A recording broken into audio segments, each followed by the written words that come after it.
여러분, 행복은 과연 어디 있을까요? 우리 살아가면서 행복을 추구하지 않습니까? 행복은요, 저 멀리 있나요? 파랑새처럼. 행복은 사실 멀지 않습니다. 가깝습니다. 그런데 많은 사람들이 행복을 추구하면서 저기 있겠지, 아니 저기 있을까 달려가고는 합니다. 굉장히 많이 집중하는 요소가 돈이지요. 성공입니다. 돈이 있으면 여러분 행복합니까? 없는 것보다 조금 형편이 나으니 그럴 수 있는 확률이 높겠죠. 하지만 돈이 행복의 정말 이 필수적인 요소다. 만약 그렇게 한다면 여러분, 부자들은 다 행복해야 되겠죠. 그런가요? 역사상 가장 거부가 누굴까요, 여러분? 빌 게이츠입니까? 워렌 버핏입니까? 아닙니다. 가장 역사상 갑부는 락펠러라고 하는 분이십니다. 지금도 저 뉴욕에 가면 그 락펠러 센터가 있잖아요. 이분이요, 어마어마한 돈을 긁어 모았습니다. 기자가 물었대요. 만족하시죠? 만족 못합니다. 와, 놀랐어요. 만족을 못한다는 거예요. 전 세계에 가장 부유한, 역사상 가장 부유한 사람이. 그럼 얼마나 더 가지면 만족하시겠습니까? 조금만 더요. 여러분, 돈이라고 하는 것이 결코 행복을 주지 못한다는 거죠. 운동 많이 합니다. 가끔 우리 청년들하고 이렇게 악수한다든지 이렇게 등을 쳐다보면 와, 이 근육이 엄청난 분들이 있어요. 운동해요? 그럼 운동한다는 겁니다. 여러분, 건강이라고 하는 것이 우리의 행복을 보장해 주나요? 물론 늘 비실비실하고 아파가지고 병원 신세를 끊임없이 지는 사람보다는 정말 건강해가지고 컨디션 좋고 1년 내내 감기 한 번 안 걸리는 그런 사람들이 행복할 수 있는 확률은 더 높습니다. 하지만 여러분, 우리 주변에 보면 건강함에도 불구하고 전혀 행복하지 않은, 아니 나 불행해 라고 하는 사람들 굉장히 많습니다. 성공하면 행복합니까? 성공 추구하지 않습니까? 그 끝은 과연 행복일까요? 솔로몬이라고 하는 분은 지혜의 왕입니다. 솔로몬 저축 은행도 있잖아요. 굉장히 지혜를 이렇게 우리가 말할 때 대명사와 같은 분이십니다. 그는요, 그 당대의 수많은 국가의 왕들이 그를 보기 위해서 먼 여행을 찾아왔습니다. 그의 업적, 성취, 솔로몬의 지혜, 그 한마디의 지혜로운 말을 정말 체험하기 위해 가지고 왔었고, 와, 내가 들은 것보다 당신의 지혜가 훨씬 직접 보니까 더합니다. 비교 불가합니다.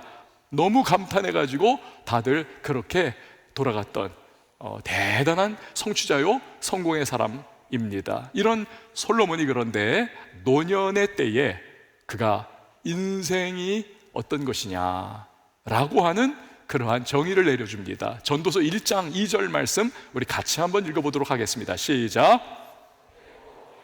헛되며 헛되니 모든 것이 헛되도다. 여러분, 성공이라고 하는 것도 꼭 행복의 조건이 안 된다는 것입니다. 솔로몬이 그렇다면 그런 거예요. 여러분, 이상하지 않습니까? 결핍이 너무 많아요. 그래서 나 행복하지 않습니다. 그건 우리가 오케이, 그렇게 우리는 받아들여집니다. 그러나 조건이 너무 좋아요. 정말 조건이 다 갖춰 있습니다. 그런데 우리 주변에 보면 행복하지 않은 사람들이 너무 많습니다. 이상하잖아요. 자, 그렇다면 과연 이 행복이라고 하는 것은, 모든 인간이 추구하는 그 행복은 어디에 있습니까? 오늘 그 부분을 좀 말씀을 드리려고 합니다. 그리고 행복으로의 초대를 여러분에게 하고자 하는 겁니다. 특별히 지금 거론하는 이 행복이라고 하는 것은요, 환경과 상황에 따라서 있다가도 없어지는 물거품과 같은 그러한 행복을 의미하는 것이 아닙니다. 그 어떤 상황, 그 어떤 환경이 몰아닥쳐도 절대로 흔들리지 않는 그런 행복, 그야말로 진짜 행복을 이야기하고 싶은 것입니다. 가장 근본적이고 근원적인 행복이죠. 자, 이런 행복을 어디서 얻을 수 있을 건가? 우리가 반복해서 읽었던 오늘의 짧은 본문 성경 시편 144편 15절에서 그 답을 우리에게 주고 있어요. 우리 다시 한번 읽어봤으면 좋겠습니다. 시작. 이러한 백성은 복이 있나니 여호와를 자기 하나님으로 삼는 백성은 복이 있도다. 아멘. 자, 여기서 말하는 복이 있나니 라고 하는 이 복이라고 하는 단어는요, 원래 행복을 의미합니다. happiness, 행복이에요. 그래서 우리가 의역을 하면 이렇습니다. 행복한 자 여기 있다. 그는 하나님을 자기 하나님으로 모시고 사는 사람이다. 이렇게 번역을 하는 겁니다. 자, 그럼 하나님께서 어떤 행복을 우리에게 과연 주시는 걸까요? 첫 번째는 죄 용서의 행복입니다. 죄 용서의 행복. 여러분, 반지의 제왕 영화 보셨나요? 많이 봤죠? 저도 다 봤어요. 반지의 제왕 소설 읽으셨나요? 그것도 많이들 읽었을 겁니다. 톨킨이 그런데 저자가 기독교인, 아주 독실한 기독교인이었다는 거 여러분 아시나요? 그래서 기독교인들이 이 반지의 제왕 책을 읽거나 하면, 영화를 보든지 하면 그 안에 보석처럼 이렇게 박혀있는, 아하, 이건 성경의 스토리구나, 이건 성경의 어떠한 개념이구나, 이걸 우리가 발견해낼 수가 있고 쏠쏠한 재미를 누릴 수가 있습니다. 그런데요, 영화는 소설을 약간 각색한 부분들이 꽤나 여기저기 있어요. 그 중에 하나가 이런 장면입니다. 곤도르 왕국이 이 악의 세력에 의해서 괴멸이 될 위기에 처하지 않습니까? 그때 왕위 계승자인 아라곤이 음습한 숲속에 들어가죠. 소위 죽은 자들의 군대, 망령의 군대를 규합을 하기 위해서입니다. 이 사람들, 이 망령들은 누구냐? 과거에 오래전에 아라곤의 선조왕 때에 그들은 충성맹세를 했었습니다. 우리가 전쟁이 나면 반드시 우리도 당신들과 함께 싸우겠다. 그러나 전쟁이 발발하자 그들은 꽁무니를 뺐어요. 그 충성맹세를 깨고 도망을 쳤습니다. 그때 왕이 저주를 선포하죠. 너희는 영원히 쉼을 누리지 못할 것이다. 곤도르의 왕만이 이 저주를 풀 수 있다. 저주 때문에 그들은요, 평생을 거기 묶여서 살아갑니다. 죽어서도 그들은요, 망령이 돼가지고 우리로 말하면 이승을 떠도는 그러한 신세가 되었습니다. 결국 아라곤이 그 숲속에 들어가가지고 이 망령의 군대에게 설득을 하지 않습니까? 설득을 해요. 그래서 이 죽은 자들의 군대가 참전을 하고 결국 악의 군대를 패퇴시키는 일에 있어서 엄청난 공을 세웁니다. 그제서야 아라곤이 자기 선조왕이 했었던 그 맹세, 그 저주, 이걸 풀어줍니다. 너희가 맹세를 지켰다. 이제 편히 쉬어라. 그러자 이 망령의 군대가 그 저주에서 풀려나가지고 드디어 쉼을 얻습니다. 그때의 그 자유와 해방감에서 오는 그 행복한 표정, 이게 아주 인상적이에요. 말로만 하면 여러분 그냥 기억에 의존해야 하기 때문에 그 클립 한번 좀 띄워주시기 바래요. You gave us your word. I hold your oath fulfilled. Go. Be at peace. 표정이 좀 썩었지만 그래도 편안하고 행복한 표정 아닙니까?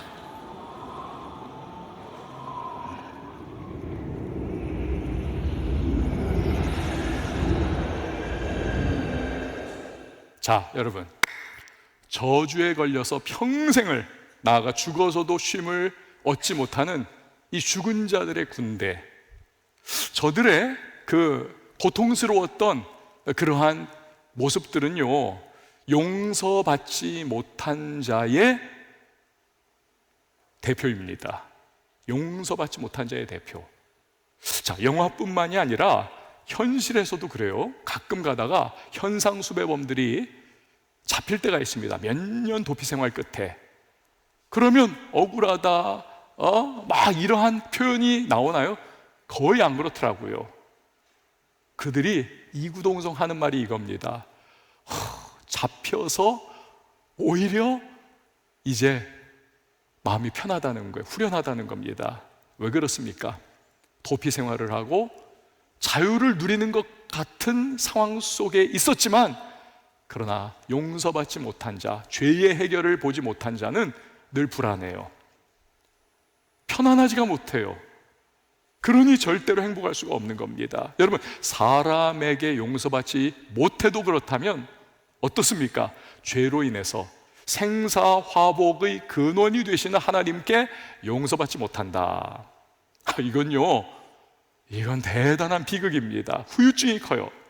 제가 지금까지 죄에 대해서, 용서에 대해서, 하나님에 대해서, 또 가다 보면 이제 회개에 대해서도 이제 개념은 또 확장되지 않겠습니까? 이건 기독교의 그 뻔한 상투적인 그러한 내용이잖아요. 근데 여기까지 대충 듣고 나서 이제 아직 안 믿는 분들, 그런 분들은 좀 마음이 거북해지고 때로는 막 이렇게 반발심이 올라오는 것을 경험하고는 합니다. 아니, 우리는 열심히 살았는데 왜 기독교에서는, 교회에서는 왜 목사들은 자꾸 죄를 지적하고, 왜 죄인이라 그러고, 왜 자꾸 회개해야 된다 그러고, 왜 자꾸 그렇게 우리를 코너로 몰아가는가? 우리가 뭐 잘못했다고? 우린 정말 도덕적으로 살았고, 나는 열심히 살았고, 남부럽지 않게 나 정말 최선 다해서 지금까지 달려왔는데 왜 나를 자꾸 죄인이라고 하는 거야? 기분 나쁘게 반발해요.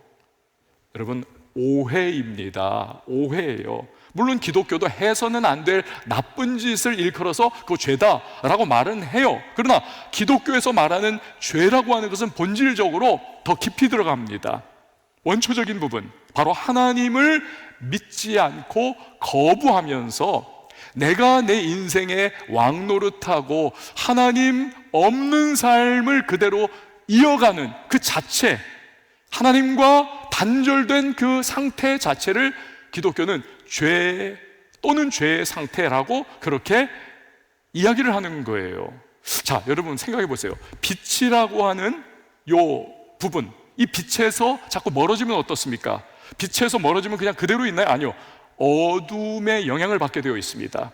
마찬가지예요. 선하고 완전하고 거룩하신 하나님, 그 하나님으로부터 단절되면 그 상태로 있느냐? 그렇지 않습니다.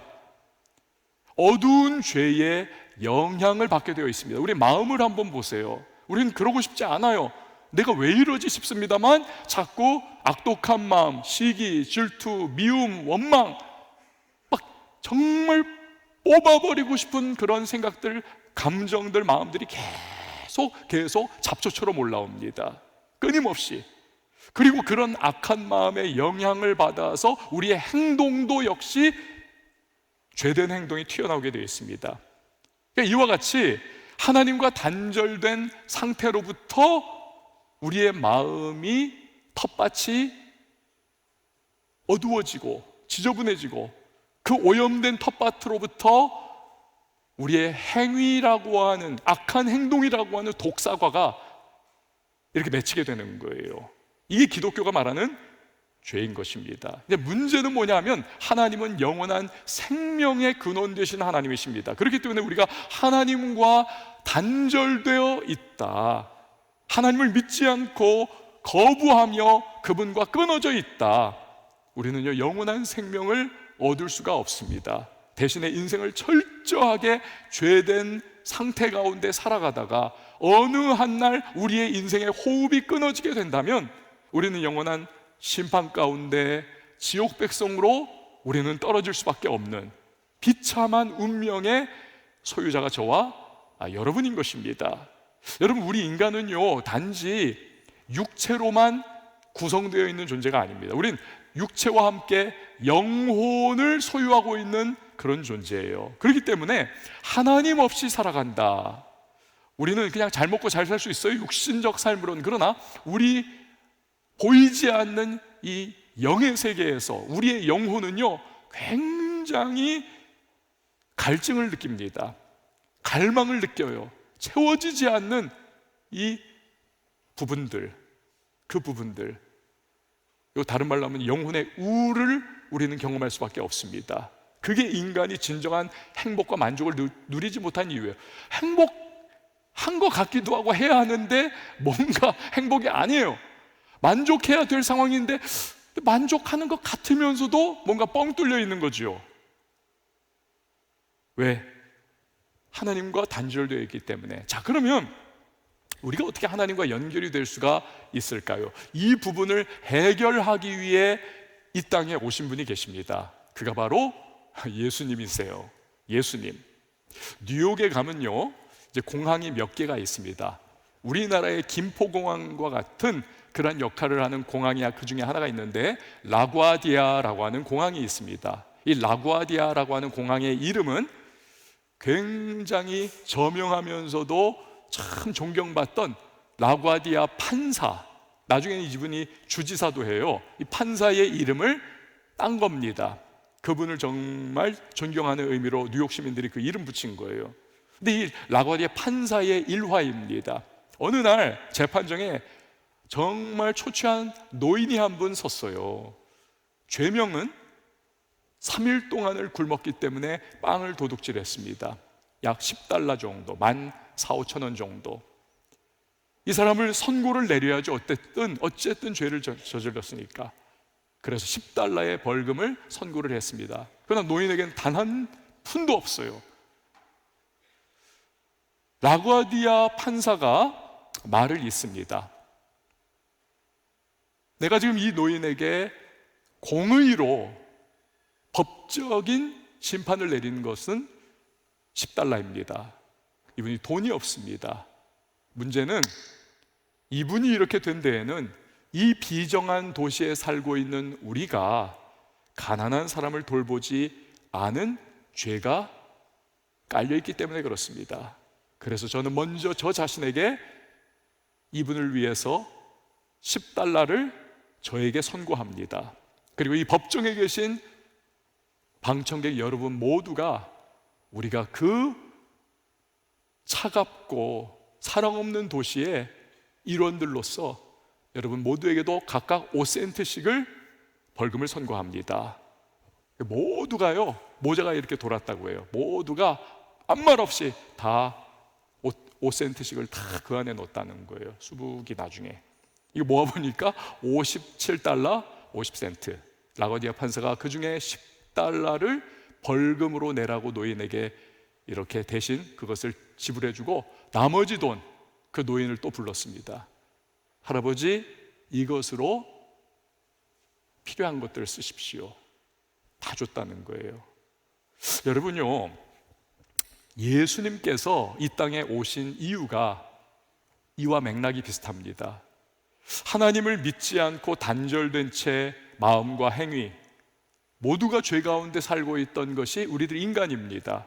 이런 우리는요, 하나님의 영원한 심판과 정죄의 대상이었습니다. 그래서 육체의 호흡이 끝나는 날 우리 앞에는 영원한 저주와 형벌과 지옥이 기다리고 있는 것입니다. 성경이 이렇게 말씀해요. 그 사실을 히브리서 9장 27절 보니까 한 번 죽는 것은 사람에게 정하신 것이요 그 후에는 심판이 있으리니. 이게 하나님의 공의입니다. 하나님의 판결이에요. 공적 판결. 그러나 우리는 그 하나님의 법정에서 내려진 공의에 대해서 이걸 어떻게 감당할 수 있는 능력도 없고 우리는 그대로 무너질 수밖에 없는 그러한 모습입니다. 대처 능력도 없어요. 하지만 라구아디아 판사가 사랑으로 벌금을 대신 내어준 것처럼 사랑의 하나님은 우리들 인간을 구원해 주시기를 원하셨습니다. 작정하셨습니다. 그래서 그의 아들이 이 땅에 오셨습니다. 인간의 몸을 입고. 그가 바로 예수님이세요. 이 땅에 오시기 전 예수님은 아버지 하나님, 제가 인간을 위해 이 땅에 내려가겠습니다. 제가 십자가에서 저들이 받아야 할 모든 저주와 형벌과 심판을 제가 받겠습니다. 우리 예수님이 그 심판을 받으시고 피 흘리시고 고통당하시며 마지막엔 모든 인류의 죄를 짊어지고 하나님의 아들이 무죄하신 그가 죽임당하셨습니다. 예수님께서. 이 예수님 때문에 우리는 하나님의 법정에서 공의와 사랑이 완전히 충족이 된 거예요. 그래서 이러한 죄 용서를 받으면 우리의 영혼이 그것을 느낍니다. 그래서 영혼이 기뻐하게 되고 영혼이 자유함을 누리게 되고 평안을 누리게 되고 영혼이 이전과는 다른 내 삶이 변화되었다는 그러한 현실을 직면하게 돼요. 그래서 진짜 행복, 가짜 행복이 아니라 진짜 행복이 그때부터 시작이 되는 겁니다. 죄 용서를 받으면 자유한 거예요. 나는 자유해. 자유하다는 거예요. 자유한 거예요. 그게 감사해서 우리들 기독교에는 이 황금 같은 일요일에 바보처럼 이곳에 나와가지고 이 시간 밖에서 재밌게 놀 수도 있고 막 그런데 막 밀린 잠 잘 수도 있는데 바보처럼 이곳에 나와가지고 우리는 하나님에 대한 그 감사, 죄 용서의 행복 때문에 우리는 이곳에서 예배하고 찬양하며 이렇게 이곳에 있는 거예요. 여러분, 하나님은 우리에게 죄 용서의 행복을 주시는 분이십니다. 자, 그럼 어떻게 하나님이 주시는 죄 용서의 행복을 우리가 내 것으로 받아 누릴 수 있을 것인가? 예수님 믿는 거예요. 단도직입적으로 예수님 믿는 거, 그리고 예수님께서 십자가에서 나의 죄, 나의 저주, 나의 지옥 형벌을 위해서 대신 죽어졌다는 사실을 내가 받아들이는 겁니다. 받아들이는 거예요. 요한복음 3장 16절, 하나님이 세상을 이처럼 사랑하사 독생자 예수님 주셨으니 이는 그를 믿는 자마다 멸망하지 않고 영생을 얻게 하려 하심이라. 그래서 여러분, 교회는요, 기독교회는요, 말끝마다 예수 믿으세요, 교회 한번 나와 보세요, 예수님 좋으신 분입니다, 이걸 자꾸 이야기하는 거예요. 자꾸. 왜? 그게 진리이기 때문에, 너무 확실하기 때문에, 경험해 봤기 때문에. 여러분, 진리는요 긴 말이 필요 없어요. 경험해 본 것은요 단순 명료합니다. 해봐, 그러면 너도 알 거야 인 것입니다. 1 플러스 1이 2인 것과 마찬가지인 거예요. 죄 용서의 행복, 이걸 하나님께서 우리에게 주시는 겁니다. 자, 또 하나의 행복을 하나님께서 주세요. 그것은 관계 회복의 행복입니다. 관계 회복의 행복. 여러분, 사람이 제일 힘들어하는 게 뭡니까? 가만 따져보면 인간관계가 정말 힘듭니다. 다른 것들, 그것도 참 힘들죠. 돈 없어서 힘들고 건강 나빠서 힘들고 하여튼 여러 가지 힘들어요. 그러나 인간관계가 참 힘겨울 때 우리는 절망하고요, 때로는 막 삶을 포기하는 이들도 나타나고, 우린 어떻게 막 헤어나올 수 없는 그러한 나락으로 빠져들어갑니다. 직장에서도 여러분, 사표 던질 때 정말 힘겨운 거 뭡니까? 관계 아닙니까? 너무 힘들어, 그 관계가요. 남들은 말해요, 야, 너 참 형편 좋은데, 그 직장 좋은데 왜 그만두냐? 그냥 너 일만 열심히 하면 되는 거 아니야? 모르는 거예요. 관계가 얼마나 힘겨운 건지. 당사자는 그게 죽겠는 겁니다. 여러분, 부부간에도 그렇습니다. 정말 천국 같아야 될 행복한 그 부부인데 너무 죽고 못 사는 관계여서 결혼했는데도 이 부부간에 관계가 딱 틀어져 버리면요, 그 순간부터 냉랭해지는데, 이게요 천국이 바뀌어서 그날로부터 지옥이 돼버리는 겁니다. 가정보다 더 괴로운 곳이 없는 거예요. 그래서 밖으로 도는 거죠, 그때부터 이제. 그래서 도는 겁니다. 오늘날 여러분, 우리 초등학생들도 인간관계, 걔네들 하여튼 힘들어요. 표현하기 참 어려운데, 애들도 어렵고 여러분도 어렵고 노인들도 인간관계 때문에 다 고통받지 않습니까? 여러분, 사람과의 관계가 꼬여도 이렇게 힘들다면, 여러분, 하나님과의 관계가 꼬여있다, 막혀있다, 방법이 없다, 여러분 어떻게 되겠습니까? 되는 게 없는 거예요. 되는 게. 그래도 사람은 영혼이 있단 말입니다. 그 영혼은 무언가 신적 존재와의 이 관계가 막혀있는 것을 어렴풋이 알아요. 그래서 이걸 풀어야 되는데 방법을 몰라요. 그래서 자기 나름의 신을 만드는 거지요. 이런 신 저런 신 요런 신 저런 신. 그래서 비나이다 비나이다 하면서 어떻게든 신적 존재와의 관계 회복을 꾀하고자 몸부림쳐요. 그러나 그것으로 될 수가 없는 거지요. 그런데 죄 용서를 받으면 하나님과의 관계가 회복이 되는 겁니다. 죄 용서를 받으면. 그뿐 아닙니다. 엄청난 혜택을 그때부터 누리게 됩니다. 바로 하나님의 자녀가 되는 축복을 받게 되는 거죠. 요한복음 1장 12절 말씀 같이 한번 읽어볼까요? 시작. 영접하는 자 곧 그 이름을 믿는 자들에게는 하나님의 자녀가 되는 권세를 주셨나니. 제가 전에 굉장히 사랑스러운 사진 하나를 본 적이 있습니다. 케네디 대통령이 집무실에서 이렇게 일을 보고 있는데 그 책상 밑에서 자기 아들이 대통령 집무실 책상인데 놀고 있는 거예요. 여러분, 미국의 대통령은 전 세계 가장 최고 권력자 아닙니까? 저 방에 들어가려면 신혼주에 완벽하게 통과해야 되고, 그 중에서도 최상위 그 인정받는 사람들만 들어갈 수 있는 오벌 오피스 아닙니까? 하지만 아들만은 언제든 들어가서, 그것도 장난감 가지고 놀 수 있는 곳, 아빠 있는 곳. 왜요? 그게 아들의 권세인 것입니다. 그게 아들의 권세예요. 여러분, 그렇다면 예수 믿고 죄 용서받아 하나님과의 관계가 회복되고 나아가 자녀가 된다는 것, 이게 얼마나 대단한 축복일까요? 하나님과의 관계가 이게 열려지면요, 부수적인 축복이 따라옵니다. 그건 인간관계, 사람과의 관계도 열려지는 기회가 막 생긴다는 거예요. 여러분, 우리가요, 뒤틀려버린 인간관계가 이게 잘 복구가 안 되는 이유가 뭘까요?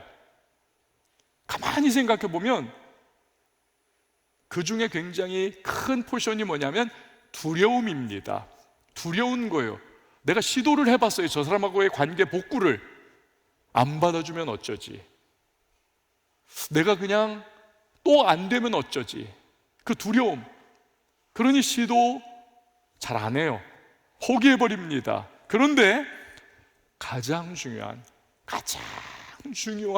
하나님과의 관계가 내가 죄 용서를 통해서 회복이 된다 라면, 그 체험, 하나님과의 관계가 회복된 체험, 이게 우리의 마음에 각인이 되어 있다면, 여러분, 우리는 사람과의 관계 회복도 우리 얼마든지 시도할 수 있어요. 왜? 좋은 선례가 내게는 있기 때문에. 하나님과 관계가 회복됐는데, 아니 내가 사람과 못할 게 뭐람, 도전하고 시도하고, 그 많은 경우에 관계가 회복되는 것을 경험합니다. 하나님과의 관계가 이 열린 사람들은 그래요. 이게 축복인 거죠. 그러니까 여러분, 하나님과의 관계가 회복되고 또 나아가 부수적인 축복, 사람과의 관계도 회복되는 사람들은 어떻습니까? 행복해지는 거예요. 기쁜 거예요. 감사한 거예요. 참 만족스러운 겁니다. 자, 하나님이 주시는 또 하나의 행복이 있습니다. 그것은 하나님과 동행하는 인생이 되는 행복입니다. 동행하는 행복. 여러분, 살면 살수록 우리의 인생이요, 참 힘겨워집니다. 살면 살수록 계산 안 하고 나와 함께하는 사람들이 점점 떨어져 나갑니다. 없어요, 주변에. 사람은 많아요. 진짜 믿을 수 있고 정말 내가 곤경에 처할 때 손 내밀 수 있는 그런 사람은 정말 적습니다. 없을지도 몰라요. 그래서 이 계산하는 관계는 많아지면서 진짜 나를 받아줄 수 있는 관계는 거의 없어지는 그러한 인생의 비극. 이런 말이 있지 않습니까? 사는 것은 give and take다 라고. 주는 거 받는 게 있어야 된다. 근데 내가 줄 게 없어요. 다 떨어져 나가는 거죠. 다 떨어져 나갑니다. 그런데요, 이런 인생에서 변함없이 나와 함께 해주시겠다 하는 분이 계십니다. 그분이 바로 하나님이십니다. 그분이 약속해 주셨어요.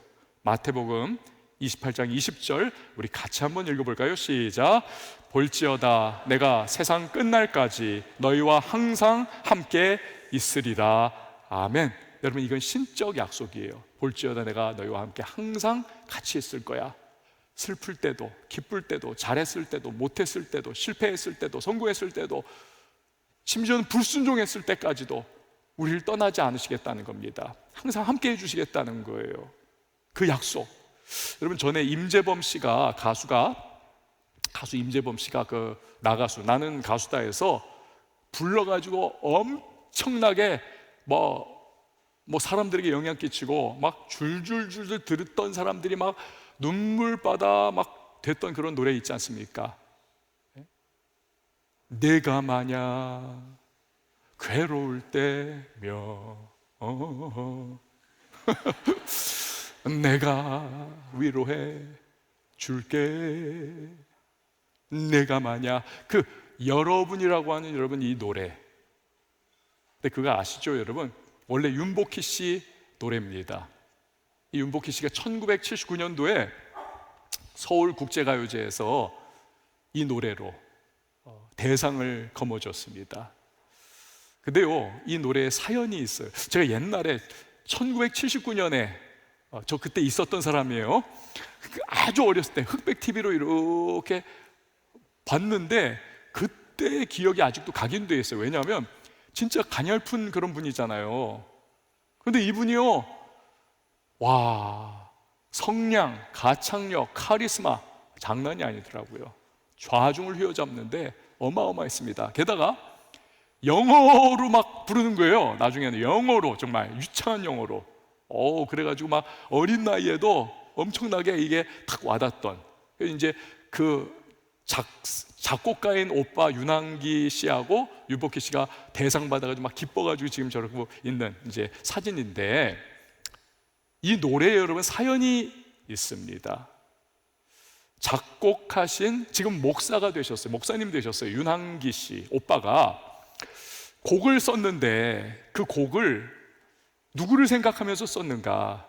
자기 여동생인 윤복희 씨를 생각하면서 쓴 거예요. 그 당시에 윤복희 씨가 이혼을 2번 하면서 인생에 완전히 막 바닥을 기고 막 삶이 깨지고 찢어지고 막 상처투성이의 그러한 상황이었던 시절이었습니다. 그 옛날, 이제 제가 이렇게 생각해보면 옛날에는 막 이혼녀, 이혼남 그러면 진짜 저건 막장이야, 이것과 통하는 그런 상황이었습니다. 근데 2번이나 그랬던 거예요. 그러니까 뭐 완전히 이건 뭐 상처와 상처의 연속인 거죠. 근데 이제 오빠가 그 곡을 쓴 거예요. 그리고 나서 윤복희 씨가 자기가 가사를 쓴 겁니다. 근데 그 가사를 쓸 때 어떤 생각을 가지고 썼느냐?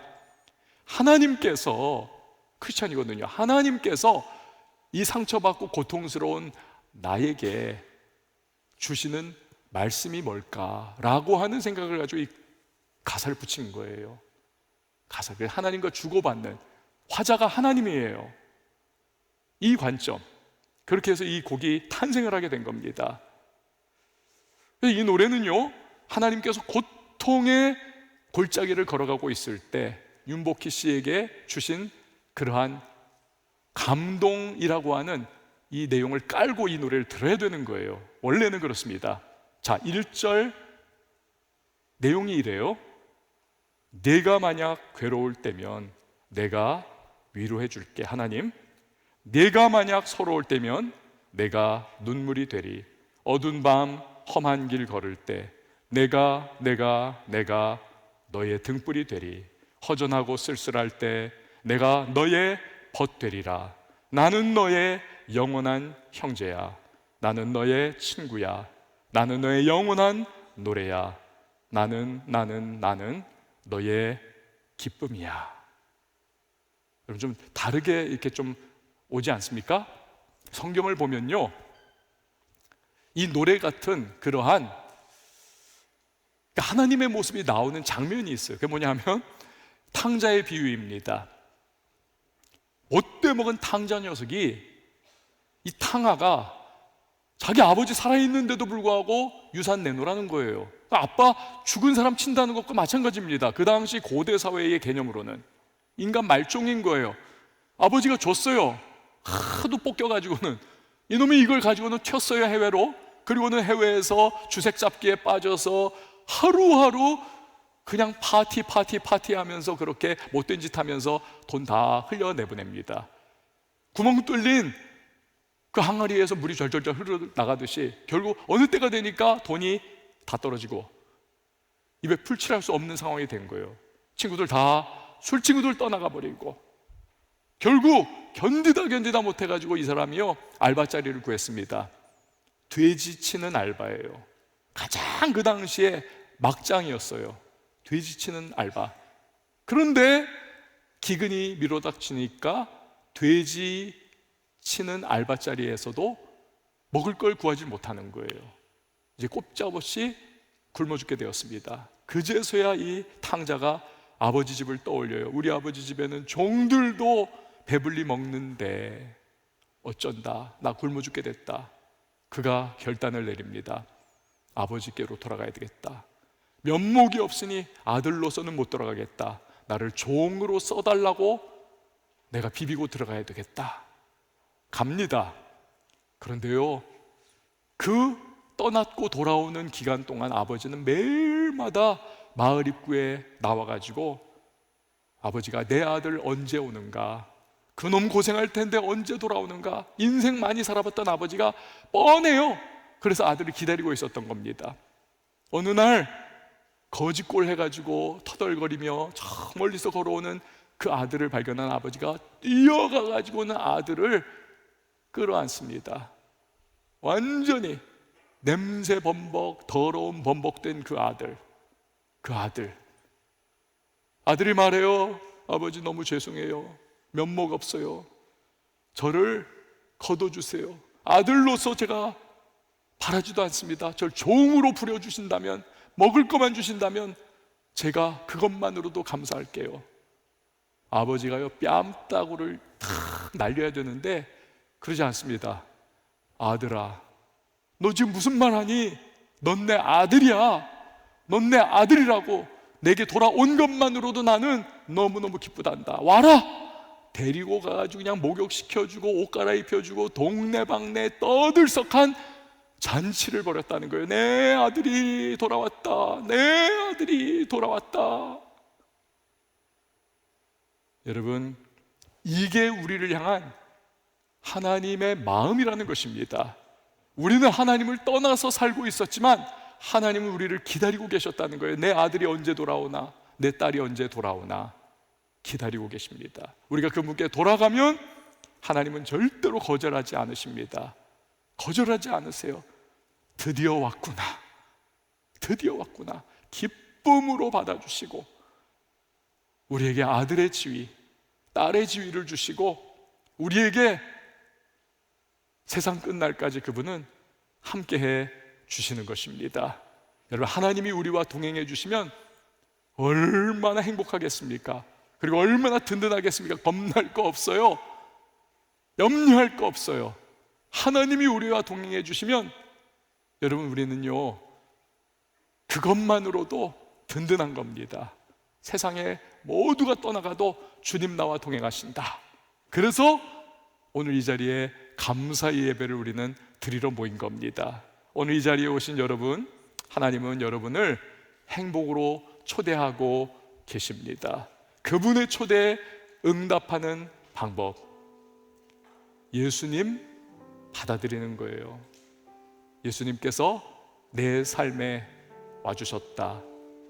예수님께서 내가 감당해야만 할 저주와 심판과 하나님 없이 이게 그냥 다 사는 건 줄 알고, 이게 다 잘 사는 건 줄 알며 내가 그렇게 내 삶에 왕노릇하며 살아왔던 이런 나, 하나님과 단절되었던 나의 죄된 상태, 그리고 내 삶에 있었던 수많은 그 죄된 상태로부터 튀어나온 악독한 삶의 모습들, 하나님으로부터 저주와 심판받았지만 예수님께서 그 모든 것을 십자가에서 대신 짊어져 주셨다는 그 사실, 이걸 우리가 받아들이는 겁니다. 그럴 때 하나님의 행복으로의 초대를 우리가 받는 것이죠. 받아들이는 거예요. 그때 하나님은 죄 용서의 행복을 주시고 관계 회복의 행복을 주시고 우리와 영원토록 동행해 주시는 행복을 누릴 수 있도록 은혜를 베풀어 주시는 것입니다. 여러분, 오늘 짧은 시간 동안 우리가 믿는 것이 무엇인지, 왜 이곳에 모여서 우리는 예배하는지를 우리 태신자 또 방문자들에게 설명했습니다. 다 알 수는 없어요. 그러나 중요한 핵심적 부분을 여러분에게 말씀드렸습니다.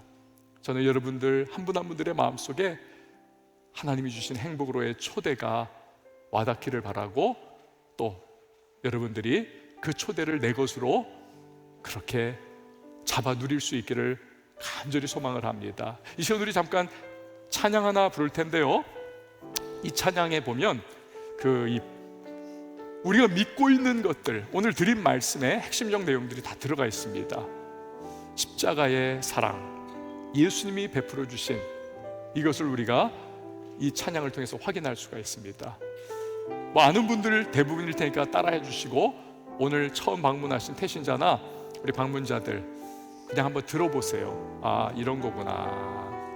같이 한번 불러보도록 하겠습니다. 십자가 그 사랑.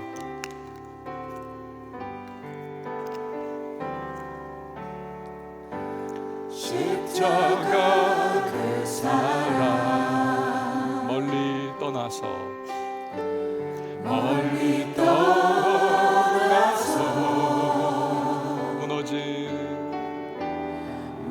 무너진 나의 삶 속에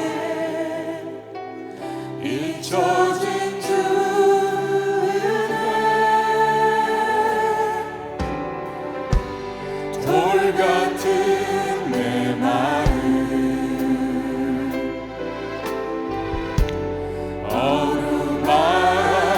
어루만지사 다시 일으켜 세우시고 다시 일으켜 세우신 주를 사랑합니다. 주 나를 보호하시고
우리의 잘못한 실수를 하나님 생각하지 않아 주십니다.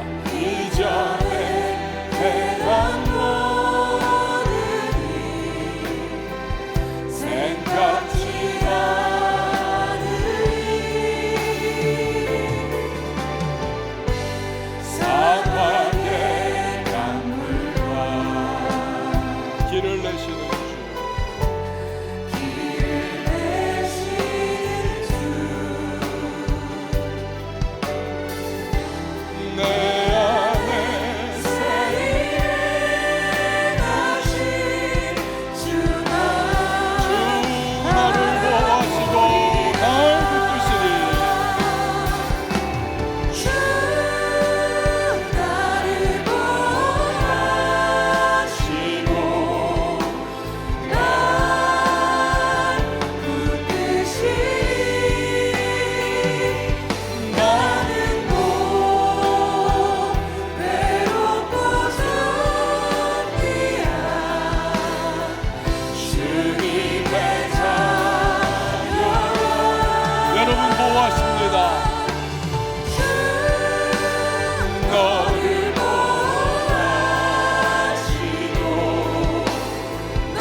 마지막으로 한 번 더 찬양합니다. 주 나를 보호하시고 붙드시리 주 나를 보호하시고 날 붙드시리 나는 곧 외롭고 존귀한 주님의 자녀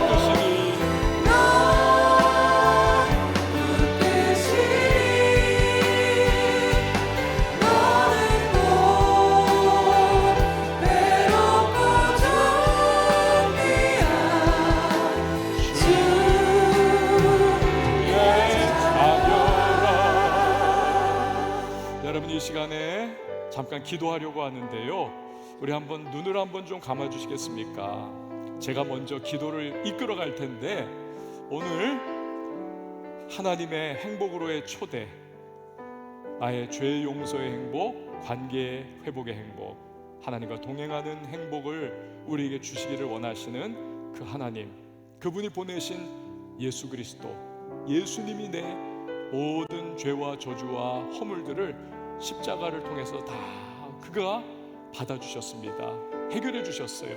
십자가에서 하나님의 공의와 하나님의 사랑이 다 충족이 되었습니다. 그래서 십자가를 통해서 우리는 하나님께 나아갈 수가 있는 거죠. 여러분, 이 시간에 예수님을 내가 받아들입니다. 그 십자가의 사건을 내가 내 삶에 받아들입니다. 나 예수님 믿겠습니다. 여러분, 이분들 이 기도를 따라해 주시면 됩니다. 이 기도 통해서 하나님의 행복으로의 초대에 응하는 것입니다. 이 시간 우리 함께 먼저 믿고 신앙생활 하시는 분들, 그분들을 격려하는 마음으로 같이 따라해 주시면 좋겠습니다. 하나님, 저는 그동안 하나님 없이 살았습니다. 그게 죄인 줄 몰랐습니다. 하지만 이 시간 죄 용서의 행복을 누리기 원합니다. 하나님과의 관계 회복의 행복을 누리기 원합니다. 날 위해 예수님이 십자가에서 죽으심을 믿겠습니다. 예수님이 구원자이심을 믿겠습니다. 하나님과 동행하는 행복을 누리게 해 주십시오. 행복으로 초대해 주셔서 감사합니다. 제가 기도할게요. 하나님, 오늘 우리가 예배 자리에 모였습니다. 우리가 이곳에 모인 것은 다름 아니라 하나님께서 우리에게 죄 용서의 행복을 주시고 하나님과의 막혔던 관계를 여시는 관계 회복의 행복을 주시고 또 우리와 동행해 주신다는 약속, 동행의 행복을 누리게 하셨기에 부족하고 우리 허물 많음에도 불구하고 그 약속 붙잡고 감사하며 이 자리에 예배자로 섰습니다. 오늘 특별히 우리 태신자들, 방문자들 친구 손 붙잡고 또 초청받아 이곳에 왔습니다. 짧은 말씀 들었지만 그 말씀 속에서 오늘 하나님의 초대를 받았습니다. 기도를 따라한 분들이 계십니다. 하나님, 하나님께서 저들의 마음속에 죄 용서에 대한, 하나님과의 관계 회복에 대한, 하나님의 동행하심에 대한 믿음, 그리고 그로 인한 행복이 시작되게 하여 주시기를 원합니다. 한 사람 한 사람 하나님, 참 바람 잘 날이 없는 인생길 걸어가면서 하나님이 함께 해주신다는 것이 얼마나 축복이고 행복인지를 누릴 수 있는 그러한 삶을 살아갈 수 있도록 도와주시기를 바랍니다. 다 알지 못해도, 다 이해 못해도, 그러나 아이가 아장아장 걸으면서 드디어 이제부터 발을 떼어나가 걷기 시작하는 것처럼 하나님, 이제부터 시작인 줄 알고 하나님 그렇게 신앙의 여정을 나아갈 수 있도록 도와주시기를 바랍니다. 감사합니다. 예수님의 이름으로 기도합니다. 아멘.